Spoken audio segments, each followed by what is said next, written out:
how are you? A very good morning to you. Welcome. This is Women's View and I'm so excited. Ndio maana ninaingia pole pole kwa sababu today we are going to have a blast. We are going to, I feel the energy around me. So how are you? I am Shiro Wangige, your host today.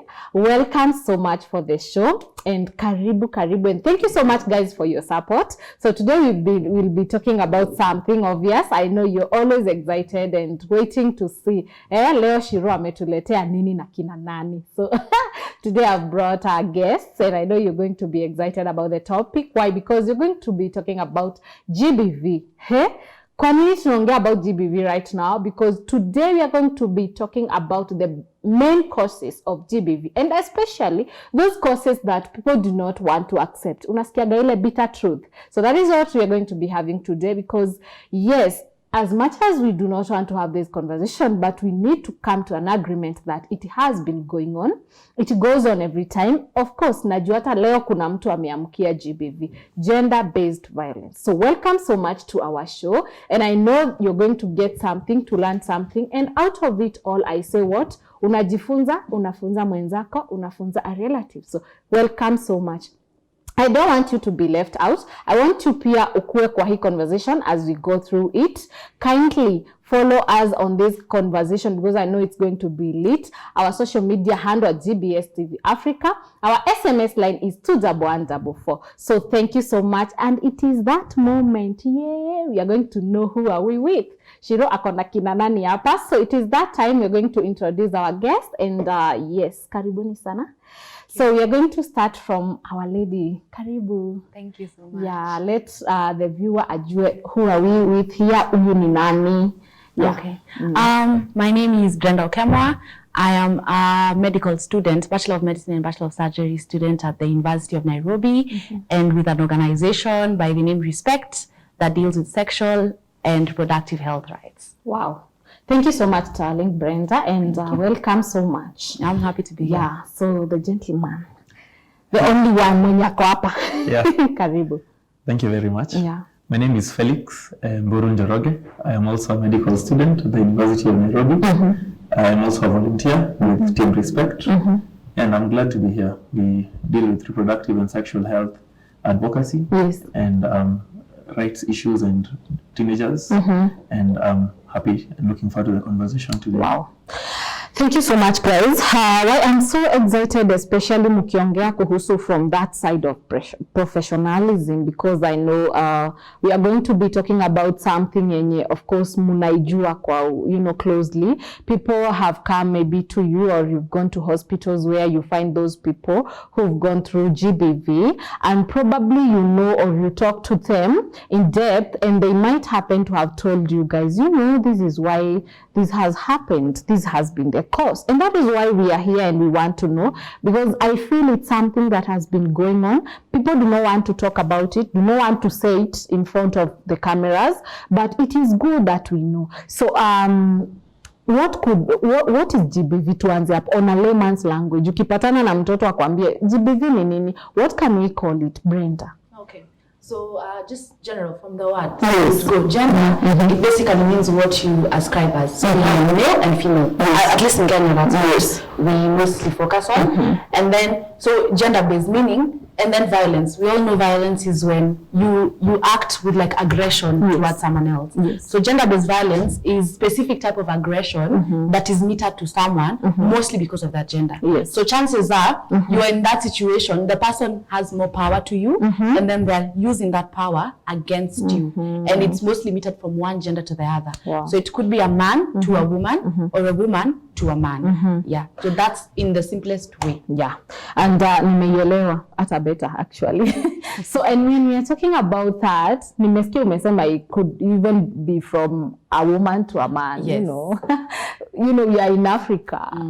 We do not expect men because tukisikia GBV people think it's all a woman, it's about women wakichapwa wakifanya. It's not just that. So is it true inaweza kuwa from a man to a woman?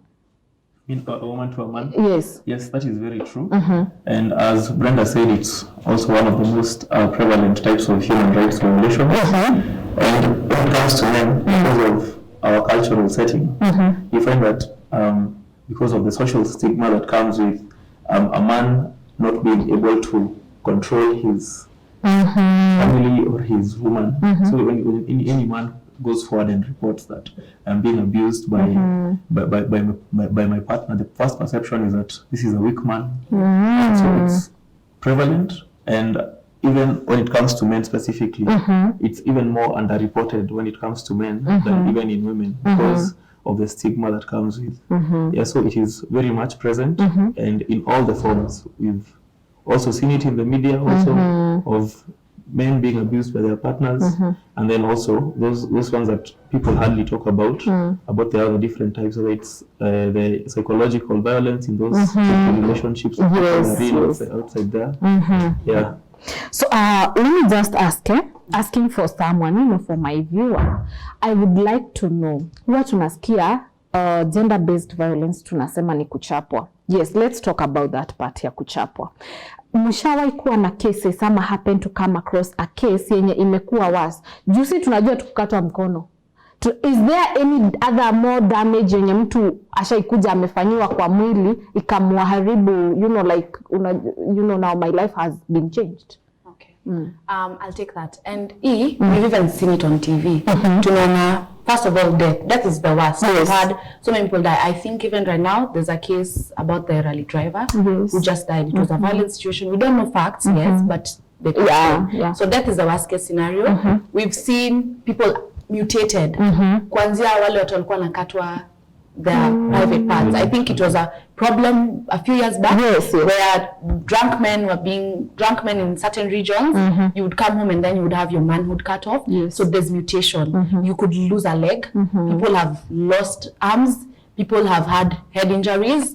People have ended up paralyzed from it. And that's just the physical aspect of it. We have mental, where you meet someone who they're completely gone, their self-dignity is gone, they don't feel worth it, which is still a very big issue. And this is the thing with gender-based violence sometimes, until people see it physically, they don't believe it. Exactly, and that is why I'm even bringing this, because I want people to understand the kind of, society that we could be in when we just forego this conversation of gender-based violence, because a person hears gender-based violence and then they're like, that is not my topic.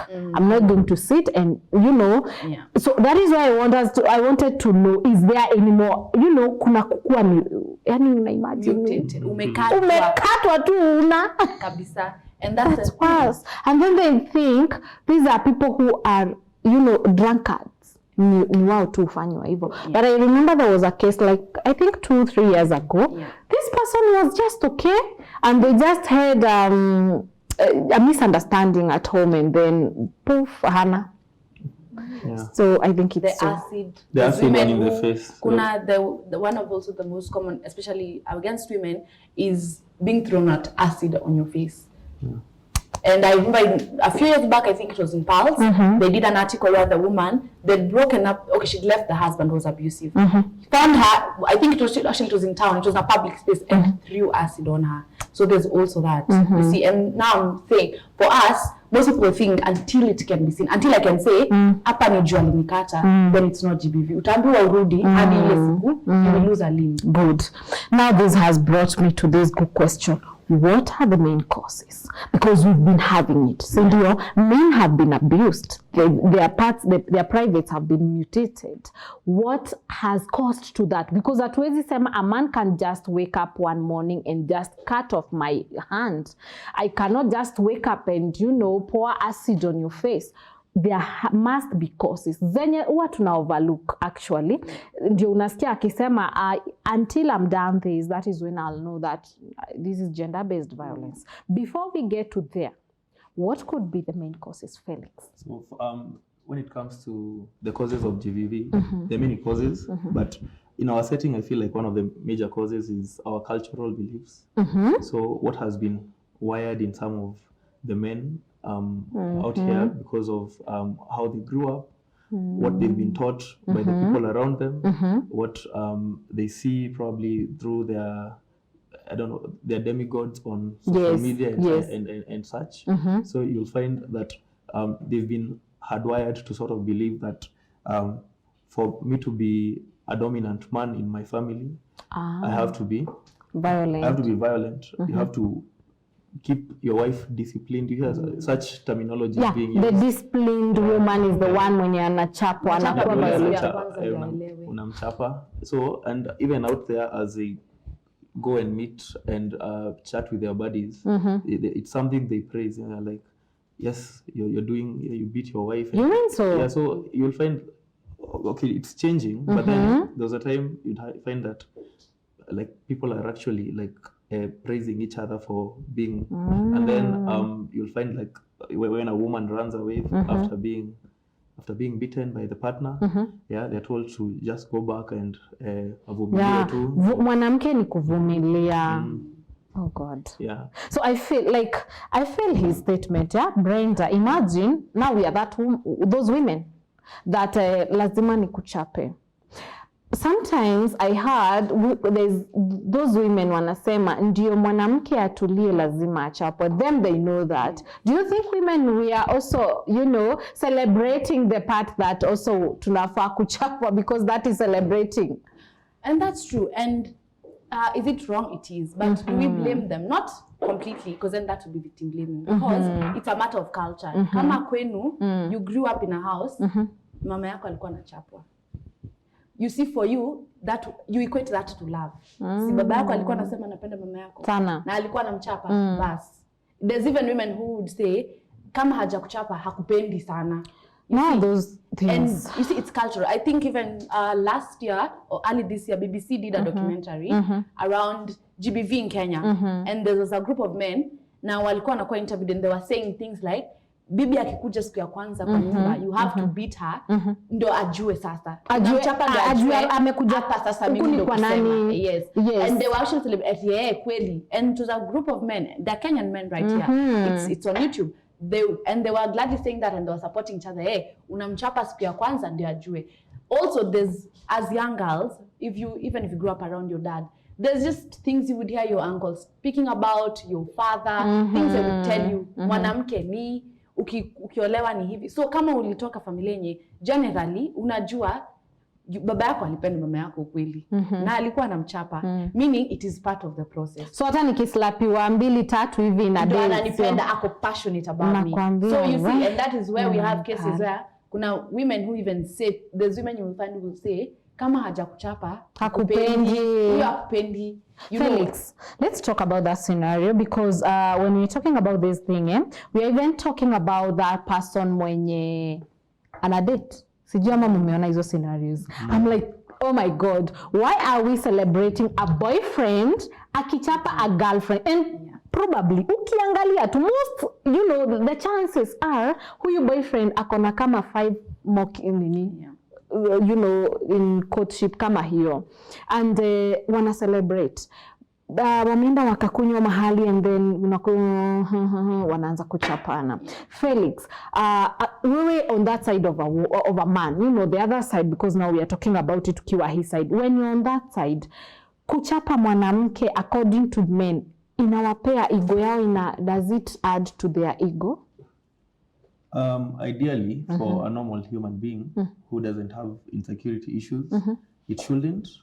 But you find that for some people to sort of have that control over the particular lady they're dating, so they'll just abuse her or try to control her using whatever manipulative technique. It doesn't have to be violence, physical violence, so they'll try and manipulate that particular partner. And also what I noticed, there was one time we'd attended a party and so there was a certain guy with his partner, and the way he talked to his partner just got me thinking, why would she continue just going to him every time?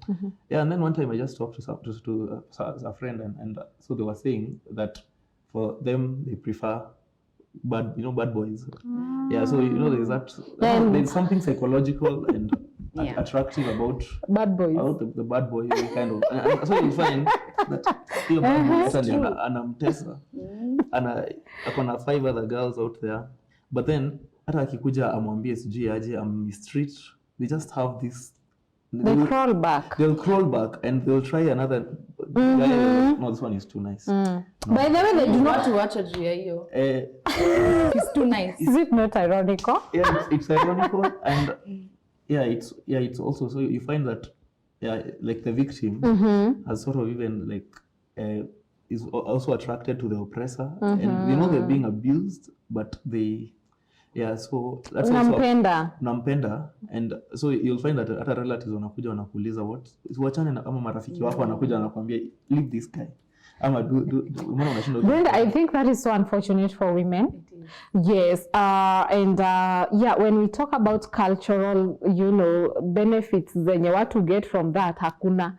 From that notion of a man, a cultural man, this is the hakuna, ni pain. Yeah. And yes, ladies jumbona wanapenda ma bad boys. Hey, by the way, na bad boys ni hao wenye wanakunywa ama sigara Anyway, acha tusiingie hapo. So, Brenda, do you think there is another cause that probably inafikisha even men to gender-based violence? Okay. Yes. So another one that's also really rampant, especially we're in a third world country. So there's the economic factor of it, the poverty, Yes. and things to do with unemployment. Where if one partner probably has a really good job, they're employed and they are financially okay, and then you have another partner with like completely different extreme where probably Yes. they don't work, they can't support themselves financially. Yes. So there's people who use this, you see, because again, anything to do with GBV, the base of it is power. It's just someone trying to have power over another over person. yeah. So this gap, the economic disparity, it's a really big factor when it comes to it, where uko nyumbani kila siku, you have nothing, huwezi support, huwezi toka. So one, it does two things. So first, it will make you more likely, because you can't support yourself, you won't leave. I think we know those stories for a woman is being abused. She would really like to leave, but ataanzia wapi? Yeah. Tuseme you have You have children. Where are you going Yes. when you have nothing? You have no money. You have nowhere to go. You have nothing under your name. All the properties under your partner's name. It could be both men and women, because nowadays we also see there's women empowerment. Women are in really good spaces. Yes. So you have nothing under your name. Properties zote under your partner's name. Yes. Pesa hata ikuwe ni ya kununua kitu kwa nyumba, lazima upige simu, baba nani, I need this. I need this to buy. There are people in those situations, Na right? you always toka because cannot. it's like you're worshiping this person to give you something. Yeah, and you need money, you need financial empowerment to live a situation. So there's people who utapata utaambiwa, you get married, maybe you are working quite well, you get married, someone anakwambia, kuwa tu housewife, I'll take care of you. So there's certain things that amekweka sasa nyumbani. Kila kitu ni yeye. Felix, when Brenda is talking about that, there's something that is coming in my mind. You know, there are now these men wenye tuseme umekuwa job alafu ukaachishwa. Your woman is still thriving kwa hiyo kazi ya, the economic side. And now this man becomes a slave. Why? Because anaambiwa there is even nothing you bring here. What can you talk something about that man now mwenye ako in that situation? Are there possibilities or probabilities of him being abused or rather going through GBV? Yes, very much so. Because we find now that this man has lost his sort of perceived usefulness to this particular partner, and so you find that now they're in a vulnerable position where they themselves cannot provide for the family, and so their value has sort of also gone down. Yes. And you find that particularly when it comes to men being in the vulnerable position, there's a lot of double standards, even in our society. Sure. You'll find that when such a thing is reported, or you'll see even in conversations on Twitter, for example, so you'll find like some ladies will be there celebrating and saying yes, as if you can't be with a guy who doesn't have anything, doesn't make any sense, why you'd be with someone na anakunini akusaidi anakunini, like, so you'll hear of stories being told of maybe a certain dude who started out without anything, and so there's this lady who sticks with them, and then there'll be people like, why would you even do that? I would never do that. And then so there are so many people who believe this, and so you see that other toxic aspect of and of feminism, of people now using that aspect to try and I harm the boy child. Yeah, the boy child in the so house. In the house, and so it's also a big issue. Also. And most of it, I think it's emotionally, because you know, hatuwezi chapa huyu mwanaume bado anakula, so we do it anyway. It's wrong. I think it's wrong, and for us to know whether it's wrong, because we want to hear it from you guys. Tunaweza leta balance aje. Yes, sometimes the man amekuwa chini, sometimes the woman amekuwa chini. How can we bring this balance? And if we decide, yes, you as the man go there, tafuta, wacha mimi niangalie watoto, can we feel that sisi wote tunainuana, you know, because there is no partner that's supposed to feel a slave of someone else because of the finances. So let's take a very short break, guys, and then we come back. Thank you.